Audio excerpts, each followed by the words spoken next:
Welcome back, loyal viewers. If you are new to this channel, please take a moment to like this video and subscribe so that you can be part of our weekly meditation.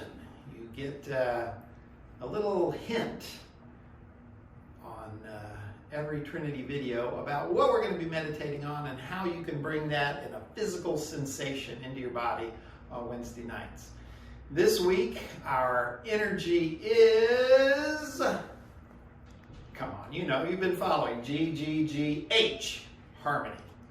Harmony is a great energy, but most people try and achieve harmony by just being, Zen-like and nothing bothers them, and that's really impossible. You're going to have some sort of reaction to the situation.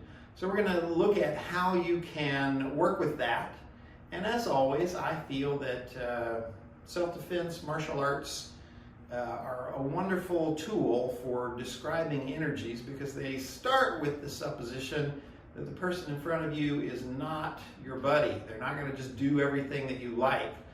So that's where we get off track. How can we have harmony when the situation is not doing what we like? So we're going to look at that. The secret to harmony, as it turns out, is that you must be directed by your higher self, not let your lower bodies, your physical way of doing things, your emotional desire to make things feel the way you want them to, or your mental judgment that this is right and this is wrong and this must be fixed.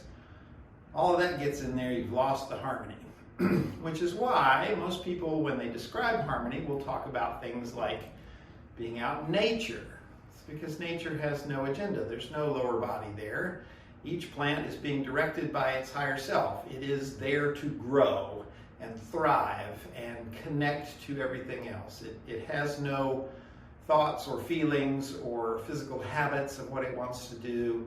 It's just being directed by that higher sense of you are here to grow.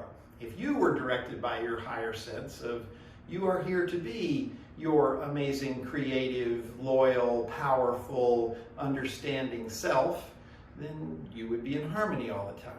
But unfortunately, a situation occurs and we feel we have to deal with the situation from our lower bodies. It makes us mad, and so we want to do something about the thing making us mad. It seems wrong to us and we want to do something to correct the wrongness. It is not part of our regular habit. It doesn't fit our picture. We want to make it fit our picture. Any of those things destroy your harmony because it's now your lower body's in charge. So we're going to look at a real simple exercise of how you can interact with something that's a problem without getting into, I want to do something to this person. If, for instance, I push Bob, okay, that's a problem, but the breakdown occurs when his lower bodies say, oh, that makes me mad. And then he does something to me because of what I did. So if I push and he goes, Russell's an asshole, I'm going to fight him, and he comes back with some sort of attack, then I have the option to stay connected to my higher self, or I have the option to fight against his lower self. His anger and my anger are now duking it out. That's when harmony disappears. So how can you stay in a place where you are not responding against what they're bringing, but at the same time are not just letting yourself be steamrollered by all of their problems? Well, the principle that I'm going to put forth to you tonight is called accept and return. That is to say, you don't fight against the thing, you just accept that it's there and you return it to them. So if Bob wanted to hit me, I would accept this instead of trying to block it, instead of trying to stop it. I would just accept this thing and then return that energy to him. If he comes over the top, I would accept and return. If he comes up for an uppercut, I would accept and return. Very simple. It doesn't involve you doing anything to him. You're just taking the energy coming at you, joining with it and redirecting it. Accept and return. If I wanted to do that to Bob, come over the top, he's going to accept and return. He at no point has to say, oh, I'm angry about this. Oh, this is wrong. That doesn't fit my picture. There's no lower body involvement. He can just go, well, here's the energy. I want to stay in my space of harmony. So I'm not going to deal against it. I'm going to work with it. I'm going to accept it and return it. Same thing if I'm coming for the uppercut. He just accepts and returns. If I come with a punch, he's going to accept and return. Very simple. At no point do you have to get angry about this. Do you have to judge it? Do you have to say that doesn't fit my picture? You stay out of that lower body loop by simply taking whatever's coming at you, accept it, and return it.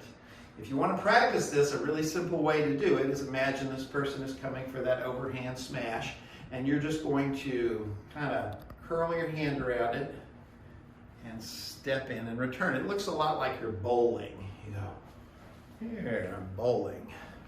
You know, like you got the ball and you're, whoo. Same sort of deal. You're here, your hands are up, something's coming at you. Accept it and return it to them. Very simple. The way you can practice this verbally in any situation, if somebody's coming at you, you're so blah, they're making angry and blah, you go, wow, I see you've got a lot of anger coming up. What's going on with you? And you just return it to them. If they're being very aggressive and pointing and, oh, you're bad and judging, you go, wow, you're in a lot of judgment. What's going on with you? Or, oh, this is not the way to do things. Oh, this doesn't fit your picture. What's coming up for you? Is this making you upset? You just accept whatever they're bringing and you don't interact with it. You just return it to them. Accept and return. Very simple concept, allows you to stay directed by your higher self and not work against the problem with your lower bodies. If you think this stuff is cool, stay tuned for more Trinity.